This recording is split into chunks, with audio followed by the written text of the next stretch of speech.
So I am not the biggest fan of pranks, and yet many pranks have been perpetuated on me. So for instance, I know one time my yard was forked. Thanks, Shelley, wherever you are. I've had my house, my front of my house turned into Winter Wonderland, which also includes something like spray paint on my windows. Someone left a giant stone lion behind my car once, which I ran over. That was great. I've had bananas shoved up underneath the door handle of my car multiple times, actually. So I don't know what it is. It really comes down to I used to be a youth minister, so, pick on the youth minister. That's how it went. Kaylee. Okay. Now, here's why I'm not into pranks, though. Pranks tend to escalate, right? They tend to escalate. It gets worse and worse. Every year, we take students to Lake Aurora Christian Camp, which, if you've never been there before, it's a lovely campus, kind of big. And it's divided down the middle and has a cafeteria right at the center. And on both sides of camp, there are different sets of campers, different set of admin team. They have their own chapel area. They have a stationing area where the counselors can go and hang out that has couches, tables, fridge, all that sort of stuff, right? Well, a few years back, one of the sides of camp fired the first shot. And in the middle of the night, they came over to our side of the camp and took everything that was inside of that room, that stationing area, and moved it out onto the front lawn, setting it up perfectly to mirror what was inside. I mean everything, the couches, the tables, the fridge, pieces of paper, everything was moved out onto the front lawn. And of course, we couldn't just let that go, right? I mean, no, you've got to do something back. And so that night we went over to their side and removed all the stuff from their stationing area, except we hid in the orange groves that were surrounding their campsite. So they got to play Easter egg hunting in the morning for all their stuff. It was great. Now, this went back and forth and back and forth and back and forth until someone took it too far. That's how these things go. I'm going to blame this one on Jeff Jacobs, actually. I think he went out and he bought 1,000 live crickets and released them into their stationing area. And here's the thing. It's kind of funny. It is kind of funny. But live crickets, that many of them, they are so hard to actually get them all removed. For the next half a year, there were crickets in that room. And not only that, but I know one cricket, not too bad. A bunch of crickets smell terrible, terrible. And they could not get the smell out of the room. And so, as a result, the camp shut us down. They were like, "You're done, no more pranks, this is finished." But it was a legendary summer. Stories are still told about it. Now, prank wars like this, they're not about being mean. They're not about tearing the other person down. But let's be honest, there is a little bit of vengeance wrapped up into the whole thing, right? We want to come out on top. We want to have the last laugh. We want to win because we like winning, right? We like it when our team wins. We like it when our candidate wins. We like it when the character in the show we're watching that we like wins, when they come out on top. And if they've had a rocky road to getting to that space, well, we like that even more, right? We like that sense of victory. So we have been following through the story in the First Testament of a young man named Joseph. And Joseph's story so far has had a lot of bumps to it, right? When he was 17 years old, he had this dream that he envisioned his brothers bowing down to him. Now, here's the problem. Just a dream wouldn't make that much of a difference, except he was the favorite child of the household. His father had given him special robes and extra permissions. None of his other brothers liked him. So the 10 older brothers, they came up with the scheme, and they faked Joseph's death and then sold him into slavery. Ha! Got him, And he ends up getting shipped away to the land of Egypt, where he becomes a slave in Potiphar's house. And there he grows. He grows in character, he grows in confidence, but none of that saves him from the false accusations of Potiphar's wife, which lands him in a royal jail. But even in the midst of this imprisonment, Joseph continues to grow in influence. He grows in influence with his fellow prisoners. He grows in influence with the guards. But he's left there for a long time. He's forgotten along the way. But then Pharaoh has a dream.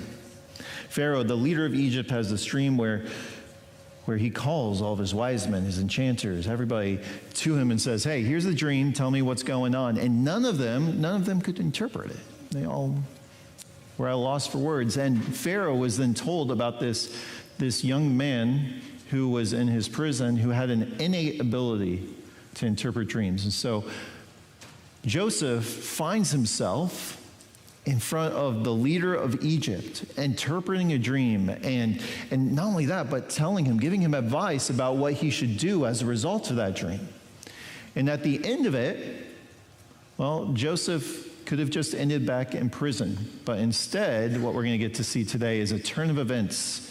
This is where the story all comes to its head. And we're going to see Joseph have a rise to power. He's going to become an influencer in the kingdom of Egypt. And he's moved from slave to prisoner, and now he's got the power. And so guess what, guys? It's time for payback. It's time for vengeance. It's time for Joseph to come out on top, because those biological brothers who he hasn't seen for 13 years now, well, they're going to come back into our story. Except Joseph is the one with power. Now, before we jump into Genesis and read this story, I want to tell you a little bit about Pharaoh's dream, because it really pertains to what we're talking about. Pharaoh had this dream, and in the dream there were 7 plump, juicy cows just waiting to get turned into steaks. They were good looking. Kobe steaks right here, okay? And along come 7 gaunt, ugly, famished cows, and they gobble up the other cows. Swallow them whole. And then he has a second dream. In the second dream, there are 7 heads of grain. Beautiful, lush, full. And 7 other heads of grain, these withered, dried out husks, swallow up the good 7 heads of grain. And Joseph comes along and he's able to tell Pharaoh, well, hey, Pharaoh, here's what it means. Just like there were 7 good cows, 7 good heads of grain, there are going to be 7 years of abundance, 7 years where we'll produce a lot of food here in Egypt, but they're going to be followed by 7 years of famine, 7 years of not enough. And because you had this dream twice, it's going to be happening soon, sooner than you think. And then he gives Pharaoh some ideas about how he can deal with this. And so we're going to turn in our Bibles to Genesis chapter 41. Now, you got these Bibles right in the seats in front of you, and these are yours to use. They're yours to take with you. If you don't have a Bible, go ahead, grab it. This is the ESV version, English Standard Version, if you're looking on your phones. And Genesis chapter 41 is on page 32 of the Bibles, and you're going to just follow along until you get to verse 37, which is right at the top of page 33. And here's what it says.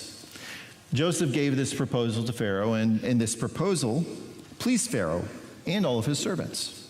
And Pharaoh said to his servants, can we find a man like this in whom is the Spirit of God? Then Pharaoh said to Joseph, since God has shown you all this, there is none so discerning and wise as you are. You shall be over my house, and all my people shall order themselves as you command. Only as regards to the throne will I be greater than you. And Pharaoh said to Joseph, see, I have set you over all the land of Egypt. Then Pharaoh took his signet ring from his hand and put it on Joseph's hand and clothed him in garments of fine linen and put a gold chain around his neck. And he made him ride in his second chariot, and they called out before him, bow the knee. Thus he set him over all the land of Egypt. Moreover, Pharaoh said to Joseph, I am Pharaoh, and without your consent no one shall lift up hand or foot in all the land of Egypt. And Pharaoh called Joseph's name Zaphenath-paneah. Yeah. And he gave him in marriage Asenath, the daughter of Potiphar, priest of On. So Joseph went out over the land of Egypt. Quite the change in fortune here, huh? I mean, remember, he spent the last 13 years in slavery and in imprisonment, and now he's made this sudden shift to being second in command of Egypt. And not only that, but as part of his culturation here, Pharaoh gives him a new name, Zaphenath-paneah. Probably not going to be on the top list for 2024. That's okay. We actually have one here. I don't know if you knew that. Yeah, Zane. His full name is Zaphanathanea. Yeah. And scholars aren't entirely sure what this means, but it's something like speaker of God, bringer of life. And so this is the new name, and he also receives a wife from Pharaoh. And so now things are different. Joseph is on top. He's got power. He's a leader in this nation and in this community. Let's see what he does with that leadership. So continuing on in verse 46, Joseph was 30 years old when he entered the service of Pharaoh, king of Egypt. And Joseph went out from the presence of Pharaoh and went through all the land of Egypt. During the 7 plentiful years, the earth produced abundantly, and he gathered up all the food of these 7 years, which occurred in the land of Egypt, and put the food in the cities. He put in every city the food from the fields around it. And Joseph stored up grain in great abundance, like the sand of the sea, until he ceased to measure it, for it could not be measured. Before the year of famine came, 2 sons were born to Joseph. Asenath, the daughter of Potiphar, priest of On, bore them to him. Joseph called the name of the firstborn Manasseh, for, he said, God has made me forget all my hardships and all my father's house. The name of the second is called Ephraim, for God has made me fruitful in the land of my affliction. So Joseph goes out and he does exactly what he had suggested to Pharaoh. He builds up these storehouses in each of the cities. He begins gathering all this excess grain, building up, until they can't even measure it. There's so much. And not only that, but during these 7 years, Joseph has 2 sons, right? And I think the names of these sons really help us to understand Joseph's mindset at this point. The first one he names Manasseh, which means to forget. And Joseph says, guys, help me forget what came before, right? All the bad stuff, all these situations, this family that I left behind, forgotten, right? And then the second son, Ephraim, means fruitful, because God has made me fruitful in this land that I've come to. So I think what we can see is Joseph, he's moved on, right? He doesn't have any hope of seeing his biological relatives ever again. He doesn't have any hope of restitution with them. He's moved on, and God's helped him to do that by making him fruitful in this new place, planting him in Egypt, and now he's grown strong in Egypt. But after those 7 years of abundance also came 7 years of famine. Verse 53, the 7 years of plenty that occurred in the land of Egypt came to an end, and the 7 years of famine began to come, as Joseph had said. There was famine in all the lands, but in the land of Egypt there was bread. When all the land of Egypt was famished, the people cried to Pharaoh for bread. Pharaoh said to all the Egyptians, go to Joseph. What he says to do, do. So when the famine had spread over all the land, Joseph opened all the storehouses and sold to the Egyptians, for the famine was severe in the land of Egypt. Moreover, all the earth came to Egypt to Joseph to buy grain, because the famine was severe over all the earth. So this famine comes, Joseph's plan works, right? He's now provided wise leadership, wise discernment. They have all this food ready to go so that the people in Egypt don't go hungry. But it says not just the people in Egypt. Who else is coming? Everybody, like all the people in the surrounding lands. They know Egypt has food, so they're showing up. And guess who is included in that? Joseph's family. So let's go on in chapter 42, verse 1. When Jacob, Joseph's father, learned that there was grain for sale in Egypt, he said to his sons, why do you look at one another? Okay, this is like, why are you just standing around here? That's what he's asking. Why are you just staring at each other? And he said, behold, I have heard that there is grain for sale in Egypt. Go down and buy it, that we may live and not die. So 10 of Joseph's brothers went down to buy grain in Egypt, but Jacob did not send Benjamin, Joseph's brother, with his brothers, for he feared that harm might happen to him. So Benjamin is Joseph's one fully biological brother. All the other ones are half brothers. And Jacob, we're not going to go into this today, but Jacob had 4 wives. His favorite wife had given birth to Joseph and to Benjamin. Benjamin being the youngest, he was his father's favorite. So Benjamin's taken the place of Joseph in the household. He's now the esteemed one, the favorite son, all right? So Jacob says, you can't take Benjamin with you, but everybody else go. In verse 5, thus the sons of Israel came to buy among the others who came, for the famine was in the land of Canaan. Now Joseph was governor over the land. He was the one who sold to all the people of the land, and Joseph's brothers came and bowed down to the ground. Joseph saw his brothers and recognized them, but he treated them like strangers and spoke roughly to them. Where do you come from, he said.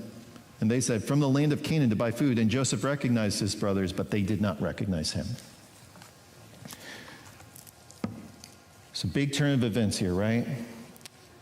Joseph probably introduced as that crazy Z name. His brothers come before him. They don't recognize him. And what happens next in the story looks a lot like vengeance, right? Because remember, Joseph, this is now 20 years down the line since he's been sold into slavery, right? 20 years. And the last time he saw his brothers, they were counting the money that they had traded him for. And I'm sure that sometime over his time as a slave, he had thought to himself, why am I here again? Right? Whose fault is this? When he was in prison, there were probably days where he just kind of thought back on the events in his life and said, how did I get to this space? And then he became a leader, and I can't help but imagine. Okay, I'd love to say that Joseph is loving and altruistic in all ways, but I can't help but imagine that at some point in his leadership journey, he thought to himself, if I ever saw my brothers again, and here it is, the moment he's been waiting for. He never even thought this day would come, right? He had said, I moved on, I've forgotten the family of the past, and here are his 10 brothers who had sold him into slavery right in front of him. And so the next part of our story, Joseph's going to get back at them. In fact, what happens is he accuses them of being spies. And they're like, no, we're not spies, but he throws them into prison, a little taste of the medicine that he had experienced along the way, right? But after 3 days, he lets them go. He says, return to your lands, but if you ever come back here again, you have to bring your youngest brother, this one you spoke of, Benjamin. Otherwise, I'll know you were spies. And he keeps one of the brothers, Simeon, as collateral. So he sends Joseph's brothers back. They get about halfway home, and they open their bags of grain, and you know what they find? The silver that they had paid for the grain with. Joseph had the silver put back into their bags, and they're, really shaken now, right? They're looking at this situation. They're like, he thinks we're a spy. Now he thinks we're thieves. There's no way that we're ever going to get back into this guy's good grace. And they return to their father, Jacob, and they say, this is what happened. We need to go back there. We need to rescue Simeon. Let us take Benjamin. And Jacob says, no. I lost Joseph. I'm not going to lose Benjamin. Simeon is dead to us. I lost 2 of my sons. I'm not losing a third. But the famine hasn't ended. And I got to ask this question though. Like, is this Joseph's legacy? This, has he gotten his vengeance yet? Like, is this the legacy he's going to leave behind? Retribution? So the famine continues, and the next year, the brothers have to return to Egypt. They get desperate, and Jacob, their father, is desperate, and so he finally allows the youngest son, the favorite son, Benjamin, to go along, and they get to Egypt. Joseph brings them into the place he holds court, and he has a meal with them.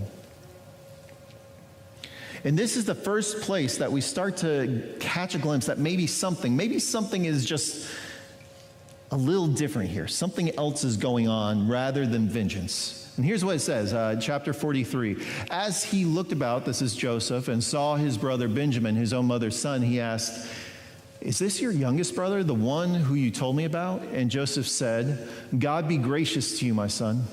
Deeply moved at the sight of his brother, Joseph hurried out and looked for a place to weep. He went into his private room and wept there. This doesn't seem like the attitude of someone looking for vengeance, does it? Like, Joseph kind of reveals his heart here a little bit. He's got these wounds, but he's not looking for revenge. which makes the next part of the story all the more stranger. Joseph sends all 11 sons of Jacob back to their homeland, except this time, instead of putting silver back into their bags, he takes a silver cup, one of his special silver cups, and puts it into Benjamin's bag. And he sends his guards out after the brothers, and he says, hey, the one who has this silver cup in their bag, bring them back here. Now, why the charade? I mean, like, Joseph has all the power here, right? Benjamin was already in his grasp. The other brothers, the 10 other brothers, already in his grasp. He could have had them all arrested again if he wanted to, right? Why the charade? Well, I think we find out in the next passage of Scripture. See, Joseph's guards, they catch up. They make the accusation against the brothers. You stole from Zaphnath-Paneah. And they're like, no. There's no way. We did not do this. And here's the response. If any of your servants is found to have the cup, he will die, and the rest of us will become my Lord's slaves. That's how certain they were that this cup was not with them. Very well then, said Joseph's guards, let it be as you say. Whoever is found to have it will become my slave. The rest of you will be free from blame. Each of them quickly lowered his sack to the ground and opened it. Then the steward proceeded to search, beginning with the oldest and ending with the youngest. And the cup was found in Benjamin's sack. Now, the brothers have already made this agreement, right?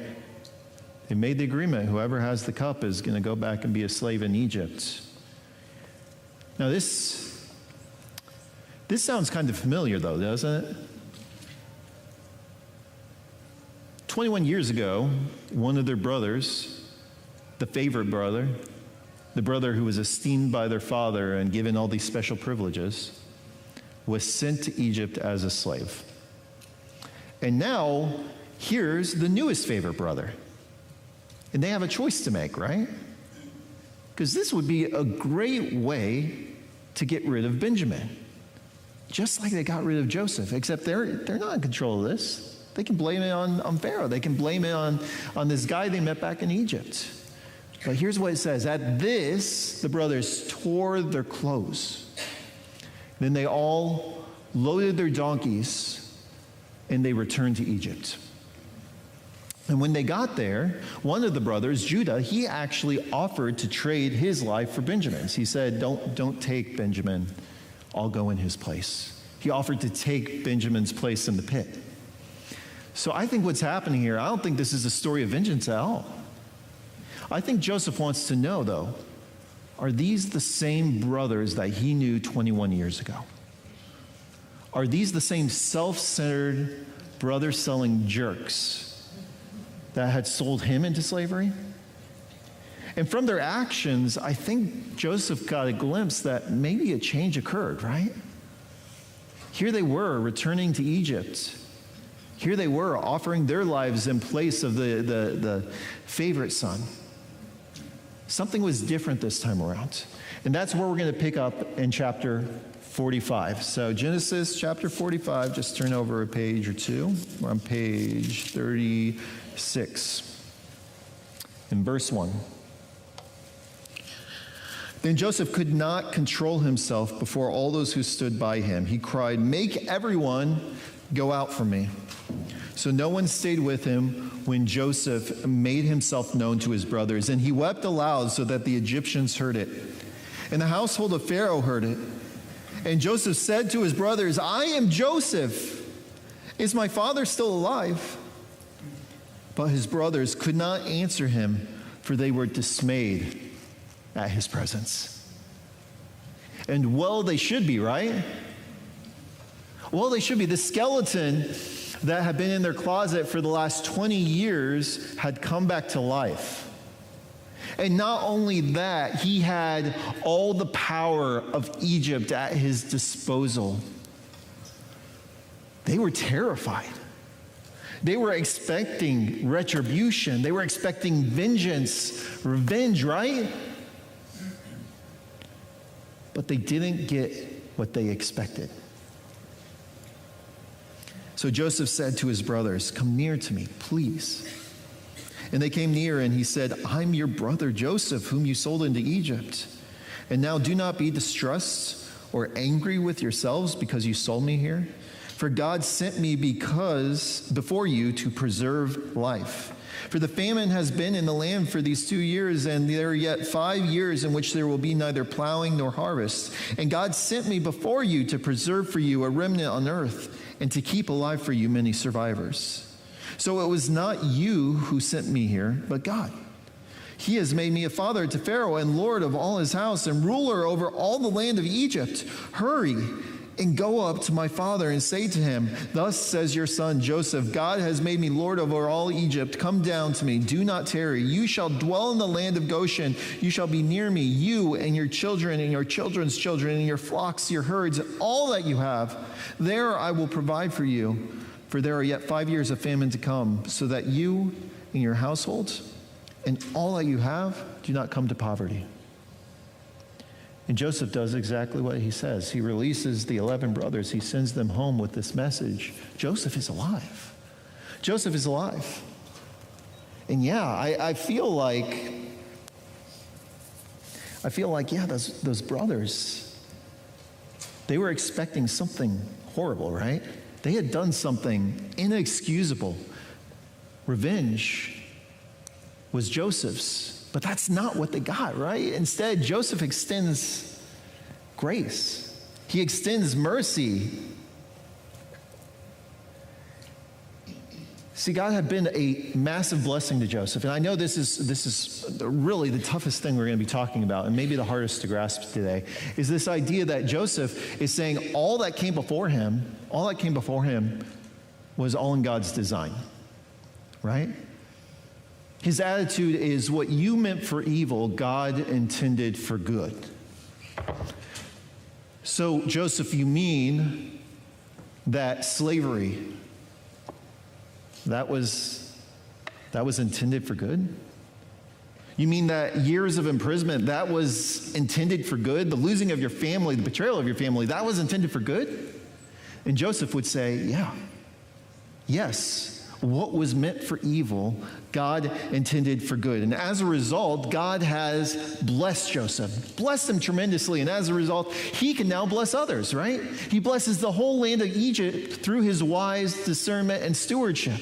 But he also gets to bless this family that had betrayed him. He gets to bless them. And his family does end up coming to Egypt. The brothers return with Jacob, their households, all the stuff they had, and they end up living in Egypt for the next 400 years. Instead of famine, Joseph provides feast. Instead of revenge, Joseph provides redemption. He breaks the chains of his family's history of lying and deceit and taking power into their own hands. And when he breaks those chains, he perpetuates a new cycle, not a cycle of vengeance, but a new cycle of grace and forgiveness and hope and mercy and love. And in this way, Joseph, the boy who at the beginning of our story started off as a complete bother to his family, has now grown to be a man who is a true brother. Now, the story of Joseph, if you haven't figured out, is one of my favorites inside the First Testament. I mean, it's just so full of good stuff about perseverance and character and how to grow. But what we've been talking about in this Father to Brother series is this idea of influence. Influence, and how we become a person of influence in every sphere of our life. And in week 1, Joe Caputo talked to us about how we don't grow in influence in our families. How we do things along the way that cause wounds sometimes instead of healing.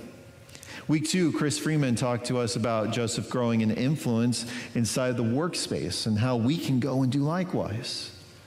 Last week, Johnny Campbell talked to us about Joseph growing in influence in the dark spaces of his life. These times when he, by all rights, should have given up. These times when he was broken. The rough patches that we'll all experience along the way. And today, we're going to talk about what it means for Joseph to grow in leadership and influence inside of his places of power. these places where he has leadership. Now, I'm gonna use a really corny teacher trick to help you remember this a little bit. We're going to talk about 4 letters, L-E-A-D. Just for those of you who are dyslexic, that's lead. Lead. 4 letters, 4 ideas here, okay? The first one is this, L. You need to choose to live a redeemed story. See, this is where it all starts. Remember, Joseph's story was full of hurdles. It was full of setbacks and hardships, slavery, prison, being forgotten, being lied about, being hated. And I'm sure that there were times of grumbling. I'm sure there were times of complaint. I'm sure there were times when Joseph was just pulling out his hair and asking, why God, why me? What did I do to deserve this? And yet, when Joseph met with his brothers, what was his attitude? What you intended for evil, God intended for good. What you meant for evil, God intended for good. I mean, can you imagine? Can you imagine making those claims? After slavery, after imprisonment, God intended all that stuff for good. See, instead of bemoaning the events of his life, Joseph looked to see how God was working in them. Instead of being a victim of his circumstances, Joseph came out on the other side with a transformed attitude. Instead of allowing the dark moments in his life to define him, Joseph allowed God to provide that definition and that purpose. Joseph lived a redeemed story. And that means that when God finally opened the door to leadership in his life, he was able to lead with confidence. He was able to lead with character and compassion instead of manipulation, hatred, and vengeance. Our redeemed story starts with Jesus Christ. You know that. It starts with Jesus Christ. It starts with recognizing him as Lord and Savior and choosing to surrender to him and following in his way. What we're promised is redemption. And yeah, there's a present aspect to this redemption. It means that right now, if you choose Christ, if you surrender to him and you're baptized into his name, we're told that you come out as a new version. Gone is old. Out comes the new. The Spirit of God is in your life, transforming you and changing you and helping you become the person that God designed you to be all along. There's also a future aspect to this redemption. We know that someday Jesus returns. He returns as conquering king, and when he does, everything changes. We're promised eternity with him, forever, without pain or death or sorrow, any of that stuff. But there's also a past aspect to this redemption. See, God doesn't erase our history. All the evil and vile things that you've done along the way, they're still there. All the evil and vile things that have been done to you, they're still there. But God takes all those things and he redeems them and weaves them into this narrative, into this story of redemption, a redeemed life. That's what we're talking about in all aspects, past, present, and future. God reshapes all those things so that we can say, just like Joseph, what was intended for evil, God used for good. And if that's what you want, I mean, like if you hear that and you're sick of the guilt and the shame and the lies that you've been told along the way, if you're done with that stuff, man, today is the day. Seriously, like I know some of you are thinking about this and you're wondering, oh, well, you know, it's the churchy stuff I've always heard, right? You know, no, there is a reset button. That reset button is surrender to Jesus Christ. And don't put it off. Let today be that day where you choose surrender, where you choose the way of Jesus Christ and are baptized into his name. That can happen. We had that happen after first service. It can happen again after second service. Just let us know. We would love to be a part of that. It's the most exciting thing in the world. So, that's the L. Live a redeemed story. Let God redeem your story. E is evaluate. Evaluate your influence. Evaluate your influence, because the reality is every single one of us has places of power in life. Every single one of us has influence and probably some form of leadership in our life. And you might be thinking, me? No, I don't have power. But it's true. See, many of us have families that we get to invest in and speak into. Many of us have places where we work. We have coworkers. Maybe we have employees. Maybe you have a boss. Maybe you're working with people and investing in them in that way. Perhaps you have neighbors that you know, or a friend group that you have sway in, or maybe you have a hobby that you love that you spend time with the same people in regularly. These are all places where you have some level of power, or some level of influence. So you've got to evaluate where your influence is. Where does it lie? Where in your life do you actually have influence on other people? And this is what we see Joseph doing all throughout this story, right? Starts off, and he doesn't wait until he's in a place of power. He doesn't wait until he's second in command in Egypt before he starts using that influence. He starts right where he's at. When he is a slave, guess what? He uses his influence, his power for good. When he is imprisoned, he uses his influence and power for good. Start where you're at. Evaluate where you're at and start using that power and influence. And then, anchor that power in God. Anchor that power in God. See, power can be a dangerous thing. You've probably heard the maxim, power corrupts, absolute power corrupts absolutely. Heard that before? It's the idea power can be a dangerous thing. And we don't have to look too far to see that that's true. People who come into contact with power historically, we see a lot of corruption, right? We see people like Adolf Hitler along the way. We see Benito Mussolini, Genghis Khan, Pol Pot, Joseph Stalin. All these examples of people throughout history who power has corrupted. Not only that, we've seen good leaders, people who we know are good leaders, they compromise their character. They choose a path that ultimately leads to their downfall. Why? Because power corrupts. And I mean, next year, anybody excited about election year coming up here, right? We're going to get a front row seat to an insane amount of dirt digging and media smears, allegations, all kinds of political promises. And it's not done for the people. It's done for the power. Power corrupts. But it doesn't have to. It doesn't have to. Not every leader compromises. Not every parent becomes abusive. Not every coworker takes advantage. Not every friend gossips and lies, right? But if you're to have any hope of coming out on the other side of your place of power, still intact as a Christ follower, then you've got to make sure that power is rooted in the right thing, that it's anchored in the right thing. And obviously, it goes without saying that greed or selfish gain or control, those aren't the right thing, right? That's going to lead to corruption. But even the more altruistic things in this world, things like human progress and humanitarian aid, they don't provide a fail-safe for the corruption that power can cause. Doesn't work. But Joseph shows us a different way. He shows us something different to anchor our power in. Throughout his rise to power, Joseph points to God, right? Think about this. Like when he interprets the dreams, he says, God did this, not me. Even the dreams were given by God.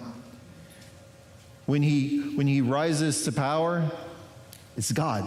It's God's doing. When he names his kids, he looks back on his history and says, this is God. When he stands before his brothers, just to review a couple of these claims, he says, God sent me before you to preserve life. God sent me before you to preserve for you a remnant on earth and to keep alive for you many survivors. He, God, has made me a father to Pharaoh and Lord of all his house and ruler over all the land of Egypt. See, Joseph chose not to root his power in something else. He chose to anchor that power in God. It all came back to God. And because of that, his leadership was markedly different than other leaders of this world.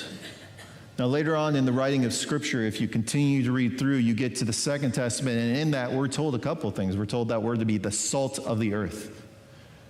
We're supposed to be like shining like stars in the heavens. We're supposed to live such good lives among people who are far from Christ that they see God in you. And the only way that happens, the only way you fulfill that calling is by having your power and influence anchored in the Creator of all things. It's the only way it works. But how do we know? I mean, how do we know that we have actually anchored our power in God? I think you got to look at what that power produces. And this is the D for lead, is you've got to deliver restoration and hope. See, Joseph, in this place of power, he didn't allow that power to be a source of corruption. Instead, he was able to give restoration and love and mercy and hope. That's how you know that his power was rooted in God and not in something else. The people of Egypt, they thrived thanks to Joseph. His family thrived thanks to Joseph. He changed the legacy of the family that would follow after him. And it was because he chose to anchor that power in God. And he was able to deliver these things. So when our power is anchored in God, what should we expect to see? We should see things like restoration and hope instead of brokenness, right? We should see love and grace and mercy being poured out. We should see forgiveness thriving. We should see things like the spiritual fruits, like love and joy and peace, patience, kindness, goodness, gentleness, selflessness, and self-control. Right? We should see those things growing in abundance around us. And the environments that power touches, they should be transformed as well. Now listen, I'm not saying that your workplace is going to get suddenly all la-di-da happy all the time, but it does mean that in your workplace, you're helping to drive back the darkness because you're anchored to God. And the power and the influence that you have in that space, they're producing these things, right? In your homes are going to be a place of forgiveness, a place of wholeness, a place where people thrive. We create environments as leaders where people come face to face with Jesus Christ. So let me ask, is that how you would characterize the influence and power that you have in your life? Is your home a place of wonder, discovery, and passion, or is it a place of anger and fear and sarcastic teardowns? Is your workplace a space where the darkness is being driven back by the power of God? Would your friends describe you or characterize you as a source of encouragement and accountability and love and truth? Because if not, then maybe, just maybe, you've anchored your power to the wrong thing, and it's time to go back to the beginning. It's time to choose a redeemed story.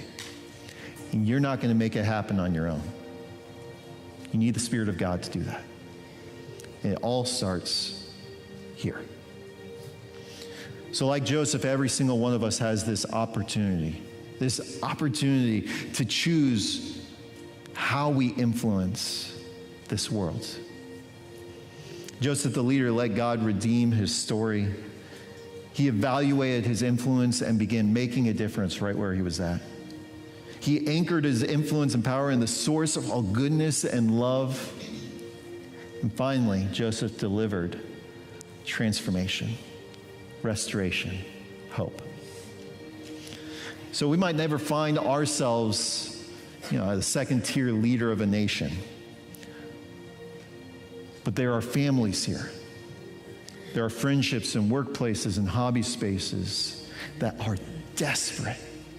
They're in desperate need of the same type of influence. So it's time to accept the power that God has placed in your life. It's time to be responsible. It's time to choose beauty and forgiveness and restoration and hope. It's time to lead. Let's pray. Father, I thank you for this day, and I thank you for your mercy. I thank you that we get the example of Joseph and get to look back on his life and see how you wove transformation throughout. How even as he went through these dark places, Father, that you were able to instill in him strength and mercy and forgiveness, that he was able to come out on the other side of the wounds of life and be able to extend mercy to others. And Father, today I pray that we do the same. that we follow in Joseph's footsteps. More importantly, that we follow in Jesus Christ's footsteps. That we choose a redeemed life. I know there are people here that are holding back from surrender, Father, but you're it. You're it. You're the only way. And so I ask that your Spirit softens their heart to the place where they choose you. They choose surrender. And for the rest of us, I ask that you help us to continue to evaluate these places of power in our life. That we continue to anchor whatever power we might have in you, and that as a result, we can become your light in this world, Father. That we can become people that deliver restoration and hope, the message of Jesus Christ to all of those around us. Thank you, Jesus Christ. Thank you for your sacrifice. We pray all these things in your great name. Amen.